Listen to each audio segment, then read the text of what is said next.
Welcome back, Little Salty Homesteader here. If this is your first time joining me on my YouTube channel, welcome. I am a backyard gardener in Zone 8A in North Texas. If you have watched previous videos and you're coming back for round 2, 3, 4, whatever, thank you so much for coming back, for watching more. We are in my festively themed greenhouse today. I don't know if you guys can see some of the Christmas lights that I put around. I wanted to do a bit of a part 2 to my video from Tuesday about beating the winter blues. Before I get into that, first of all, I wanted to say thank you guys so much for your support so far. I am at almost 100 subscribers, and I never thought that I would see more than like 10. So my mind is just blown right now that just in a couple of short months I've been able to grow to what I have now, which is just amazing to me, and I am so humbled. So thank you guys so much for continuing to watch and like and share my channel and subscribe and all of that stuff. I appreciate you so greatly. One of the things that really means a lot to me in my life is just helping people learn. So the fact that people want to see what I have to say and maybe they're learning something from me is just amazing to me. So thank you so much. Hopefully I'll reach 100 subscribers soon. That will be a huge milestone for me. So let's get started with the rest of today's video now that we've gotten that little tidbit out of the way. So for this part 2 of beating the winter blues, I kind of wanted to go into a little bit more detail about books that you can read and YouTube channels that you can watch and things like that. The other day, those were a couple of suggestions that I had for, you know, just researching more about gardening and how to grow plants or grow food or grow flowers, or you know, watching YouTube videos to kind of get a little bit of inspiration. So I wanted to expand on that today and recommend some things that I have read, some channels that I have watched, some seed catalogs that I currently have in my possession, and just go over with you guys what you can expect from these things. So I'm going to start with the YouTube channels first, and the reason why is because I am hella forgetful and I didn't want to leave any of my favorite channels out. So I wrote them on a note card to read off, and mostly the channels that I watch are kind of smaller channels. I really want to support people like me who are still in the process of really finding their voice on YouTube and growing their channel and, you know, trying to get their voices heard. But there are a few larger gardening / homesteading channels that I watch as well, and so I'm going to read through here and kind of tell you a little bit about each channel, and then in the description box below I will link their channel so that you can go check them out if you wish. First of all, I watch my best friend's YouTube channel religiously. Every time she uploads a video, I watch it. It is not related to gardening or homesteading or growing food or preserving food or anything like that. But it's starting to rain again, so I'm going to move this camera so it doesn't get wet. But if you guys are into beauty or witchy things or even true crime, she is tons of fun. She is my very best friend, and check her out. Her channel is Jackie Hello, and she just talks to you about the most random crap while she does her makeup, and it's amazing and entertaining. And if you just need a pick-me-up, then I highly suggest her channel. The second channel that I really recommend is a couple of friends of mine up in Nevada. They are desert dwelling. It's Brett and Kaliki, and they are, as their intro video says, 2 rugged, adventurous gay men, and I adore them. They are hilarious. They upload new episodes every Tuesday. They are in Nevada. They live in a tiny home, and they have what is that called? They have a high tunnel that they do their gardening in, and they have chickens and a dog and a cat, and they're adorable. I highly recommend checking them out on Tuesdays. So they talk a little bit about homesteading, and then they also bring in the cooking aspect of it too. So like this most recent episode, they were talking about making a compost pile, and where they are at in Nevada, it is very, very cold in the winter, so they talked about how they do it there, where it's super cold. They're up in the high desert, so it's quite a bit different than what you think of Nevada being. And on the other half of the episode, Brett was making some no-bake cookies that were kind of inspired by a compost pile, and it was hysterical, but the cookies looked so amazing. Okay, so another one of the smaller channels that I watch is actually also based here in North Texas. They're called the Nakid Gardeners, and the reason that I love them so much is because they really bring an experiment aspect to YouTube, and they're also container gardeners as well. So they're going, they do lots of experiments on, you know, which soil is best, which grow bags are best. They explain how to build like compost sifters and how to do different things within your garden on a budget, essentially, because, you know, most of us don't have unlimited funds. And I have learned quite a bit from them. So sometimes when I'm teaching you, it's due to stuff that I've gotten from them. So check them out as well. And as far as some of the a bit larger channels, Hey It's a Good Life, she just reached the 10,000 subscriber milestone. So she's growing right now. She's in Southern California, and she is also a backyard gardener. She has a fantastic worm farm, and she is just so happy and upbeat and positive, and she builds everything for her gardens by herself. She built a greenhouse on wheels and raised garden beds, and she's just so much fun to watch. And then I also watch Art and Bree. They're a homesteading channel out of North Carolina. I had to write it down, I'm so sorry. They're out of North Carolina, and their channel just kind of goes through their daily life. He's restoring their farmhouse, and she's homeschooling their kids, and, you know, they're preserving food and growing food and taking care of cows and chickens and goats, and they're lots of fun and kind of inspirational to watch too. They bring a little bit of a religious aspect into it, but it's not preachy, if that makes sense. So I really like watching them too. And then I also watch Willow Creek Homestead. They're based out of Missouri, and I like them because they seem very real. Like, they don't act like they're putting on any sort of fakeness whenever they're on camera. Like, they walk through their kind of daily life as well. And he does a lot of stuff with woodworking, which my husband does woodworking as well. So I watch them to kind of get an idea, so whenever we're at our forever place, I know how to put him to work. But yeah, they're great to watch as well. Whispering Willow Farm and Roots and Refuge Farm are the last two and the biggest channels as far as homesteading that I really watch. They're both based in Arkansas, and they're actually both pretty good friends, Jill and Jessica. And both of their channels are also like daily life, homesteading, gardening.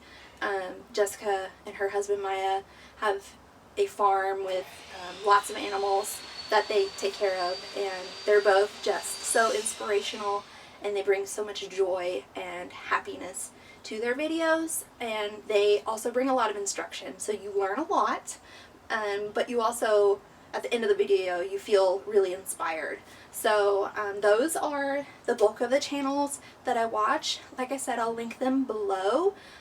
If you guys know of any channels that I'm missing out on that you really suggest, go ahead and comment them, and I'll check them out. And I can always do an addition to this video some other time, talking about more things to watch and or read. So with that being said, with the YouTube stuff out of the way, I no longer need the note card. I'm going to talk about some books that you can read. Keep in mind, this is not an all-inclusive list. I am slowly adding to my book collection. My husband bought a book for me for Christmas. technically own it yet, so I am not going to include it in this video because he's not letting me have it early. Thanks a lot. So I'm going to review some of the books that I have, that I'm reading, that I go through and learn from. There is a book by Neil Sperry. It is all about gardening in Texas and North Texas especially, and the reason why his book is so great is at the very beginning it has like a month by month what you can do in your garden or your yard, how to take care of your trees, your grass, shrubs, plants, and then it also has planting guides and information about planting different things and information about growing different things. So once you plant it, of course, you have to nourish it in order for it to grow successful and produce fruit and or flowers. So his book is full of information, and it tells you the best plants that grow, especially in this area of North Texas. You cannot get his book on Amazon or at like Barnes & Noble or anything. You can only get it from his website. I'll go ahead and link that below as well, because if you are in North Texas and you're interested in learning anything at all about gardening, I highly suggest you start with that book before you read anything else. I can stand here and I can tell you how to garden all day long, but that book is going to be your North Texas gardening Bible, so to speak.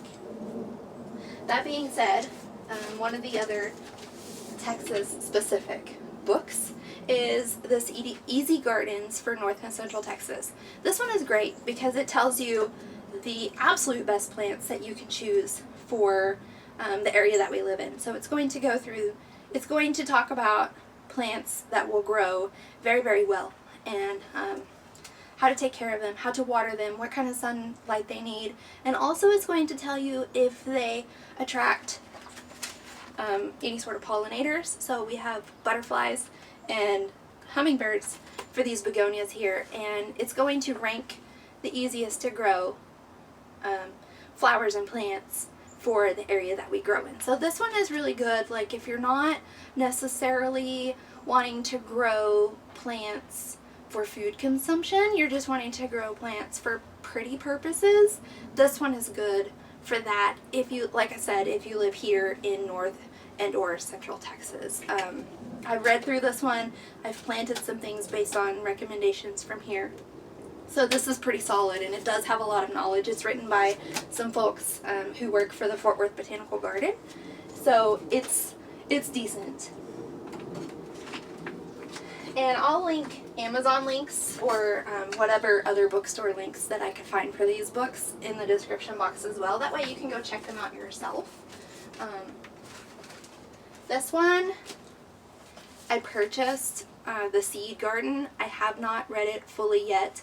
What it discusses is once you grow the food that you need for consumption and or the flowers that you need for joy or pollinators or what have you. The Seed Garden, this one talks about how to save seeds from your harvest. So like my beans down here, it tells me how to save the seeds from the beans so that I can continue to grow the same type of bean. And the good thing about saving seeds is, especially if you've already grown that plant, is that plant has already become acclimated to your particular environment. So you save the seed and you already know that it's probably going to be successful because it already grew there once.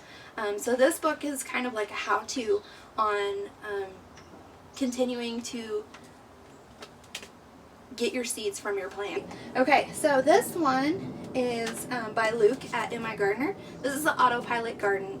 This is a great beginner's book for somebody who is just starting to garden. It's going to tell you how to build up your soil, how to create a good foundation in order for you to grow your plants, and then it's also going to give information about growing said plants. That way you don't have to put in fruitless work. You know, because it's really frustrating if you just put in all this work and put in all this work and then put in all this work and you get one tomato. Trust me, I know. I've been there. I was there this year. I learned a lot. So, like right here on the back it says, make your garden work for you, not you work for your garden. So I'm going to link you to both his YouTube channel because it is fantastic as well. It's really informative. It's very, very gardening centric. And then I'm also going to link you to his website where you can purchase this book. And also he sells seeds as well, and also other gardening gear and tools. So it's his website is fantastic. It gives information on setting up your soil, building your bed, planting your plants, nourishing your plants, harvesting your plants, etc., etc., all the way through the different seasons. So it's definitely a good book for beginners and or gardening veterans because, you know, never stop learning. And finally, this one is specifically a book on growing different heirloom vegetables, and this one is by someone who has been saving seeds for decades and growing them, and he shares them with the Seed Savers Exchange. So he talks about how to grow different heirlooms. He talks about the history of that specific heirloom. So, you know, like Armenian cucumber, it talks about how the seeds got to America and how long it's been in America, and you know, how to grow it, how to harvest it, and what you can do with it once you do harvest it. Because I don't know if you've seen an Armenian cucumber. Is gigantic, and I would have no idea what to do with it if I were to grow it. So these are the books so far that I recommend checking out if you're new to gardening or you're a veteran to gardening. If you just want to learn more, if you're just sick of looking at the same four walls, if you're just feeling kind of restless and it's the middle of winter and you can't go outside and you can't put your hands in the soil, or you can't just stick your toes into the grass, then I would definitely suggest checking out some of these books. I know that a lot of public libraries have like a way to check out ebooks. I will try to link some ways to do that below as well. Hey there, my camera cuts off after a certain amount of time and I haven't figured out what that time frame is yet, so we're going to kind of pick up where I think we left off. And I was about to start talking about looking at seed catalogs to try to make like a wish list or a grow list for your next seasons. And so I'm just going to go through the ones that I have so far. I don't have many. I've requested several. You can just go to any seed purveyor website and request a catalog. Most of them are free. The Johnny Selected Seeds was free. Pine Tree Seeds was free. Botanical Interest, you can get an e-catalog, so you can just pull it up on your phone or your computer or your tablet, whatever device you surf the web on. Baker Creek does have a free version. I went ahead and I purchased the big one. The reason why is because it's pretty. I think I got it whenever it was on special for like $13, but it has like 500 pages in it, and it has information about some of the heirloom stuff that they have in here. It has beautiful full colored pictures, and so as these start coming through the mail, I will flip through them. My kids flip through them with me. I told them that they could each pick one thing out of this to grow, and they chose watermelon. I don't even eat watermelon, but here we are, we're going to grow watermelon. Okay, so back to this catalog. This one is fantastic. I'm stuttering because it's just so beautiful. It gives you a little bit of the history of some of the seeds. Like I said, it's in full color. And then, you know, it's not just, it gives you recipes for something that you can do with some of the other items. And then it also gives you, like, see, this is carrots. So it shows you a lot of the different options that they have as far as carrot seeds for sale. Now this isn't even all that they have to offer. They put the best and the brightest in their catalog, and they put their new items in the catalog because obviously they want those to sell. Their website, rareseeds.com, will definitely have more options for you to choose from. But this is beautiful. I've looked at it in the bathtub. I've looked at it in the kitchen. I've looked at it right now, right here, talking to you guys, which is why I keep saying because I keep getting distracted by pretty things like these chocolate cosmos. Aren't these beautiful? I want to grow these. I think I'm going to get seeds because they're so stunning. But this one, the free version is, I think, about half the size of this one, but definitely if you have the means to purchase the full version, do it. It's beautiful. It's stunning. You're going to learn some things and you're going to be inspired to grow new things, and your seed wish list is going to be 47 miles long like mine is. Another catalog that was really inspiring for me was the Pine Tree Seeds catalog, and it's definitely not as bulky as the Baker Creek catalog, but it is very straightforward. It gives you all of the items in a list format, and then you can tell I have a wish list going because I have the corners folded on things. Don't shame me in the comments for that. So I don't even think that this gives all of their options either. I think that maybe their website has some more as well. But like I said, it's a good list format. You can read a little bit of description about each variety that they have, and then it'll give you the price and how many seeds are in the packet and what have you. And it has some varieties that even the gigantic Baker Creek catalog did not. So I was able to create a bit of a wish list from both. I need to trim it down some because it does have more than we can probably fit in the yard with what I'm currently going to be growing next year. So Pine Tree, it was free. Go to their website, I'll link it below, and request a catalog from them because it's pretty good, and I have some seeds from them that I've had success with, so I feel confident in recommending them to you. And Johnny Selected Seeds, these packets are going to be quite a bit bigger than like your normal seed packet if you were to order from Baker Creek or Pine Tree or even Burpee. These are geared more towards like commercial grade growers. The packets are a bit bigger. They do have some heirloom stuff. They also have they have a lot of hybrid things, and hybrid means that it's sort of been bred to be more hardy, so less susceptible to disease or insects or root rot or things like that. Heirloom means that the seeds have been around for years and years and years and years and years from one strain, and it hasn't changed from that. Hybrid is not bad, so don't think, oh my god, it's GMO. No, that's not the way that's not the way it works. So yes, Johnny's has a lot of hybrids. So if you're looking for something that is going to be more tolerant, and it's going to be, less likely to fall victim to like a disease or something, go ahead and check out their catalog as well. It was free. I went on their website and requested it. Within their catalog, they also have gardening tools, greenhouse tools, insect covers,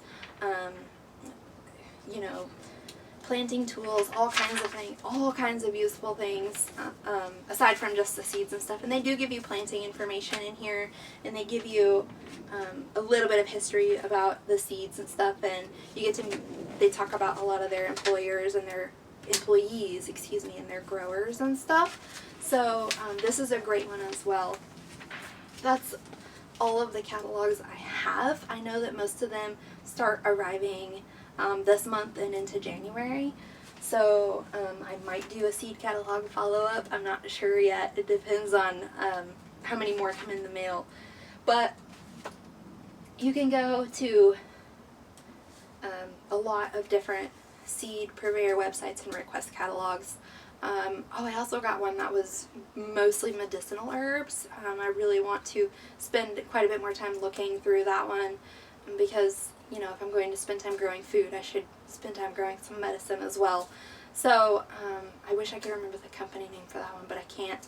I will try to put it in the description though, because it was a cool catalog. It had all kinds of awesome stuff in it. But yes, thank you guys so much for joining me today as we talked about some YouTube channels to watch, some books to read, and some seed catalogs to browse through. If you have any suggestions for other YouTube channels or books or even seed catalogs, go ahead and comment them below and I will check them all out. And thank you guys so much for watching. If you liked what you saw today, or if you watched any other previous videos and liked what you saw, please feel free to like and subscribe and hit the notification bell, and I will see you guys next time. Thank you. Hey, sorry, I wanted to go ahead and show you guys what the Sperry book that I was talking about looked like. I found it here in my office. I guess I've been doing some garden planning with it. So this is the Lone Star Gardening book by Sperry. This is the one that's especially geared towards North Texas. And like I said, it shows you like month by month information. So this is just one of the pages for January. I don't know if my camera will autofocus in on it. But it goes through each month of the year, the pruning tasks you need to do, the planting you need to do, the lawn maintenance, tree maintenance, etc., fertilizing, all of that stuff that you need to do month by month throughout the entire year. This is great for all of Texas. It is especially geared towards North Texas, but it does include some information for South Texas as well. So like I said, this is on his website, and I'm going to link that. That way you can go check it out yourself. He autographs every copy, so that's adorable. He's been like the plant master for probably 50 years or something. He lives up in McKinney, Texas, which is just up the road from me. And he mails all these from his house. He writes from his house, he autographs from his house. Everything is done, he and his wife, so it's super cute. I will link him below. Please check out his website, purchase his book, help support a local guy. He is so knowledgeable and super nice. But thank you guys again so much for watching. And I'm going to move these beans so that I can move back a little bit. Okay, there we go. So sorry. And so I'm going to start off with one that is actually brought the wrong one. Have you? There. Sorry, I promise my shirt's not flipping you off. It's just bad religion. So anyway, and you, sorry, some sort of fly is in here.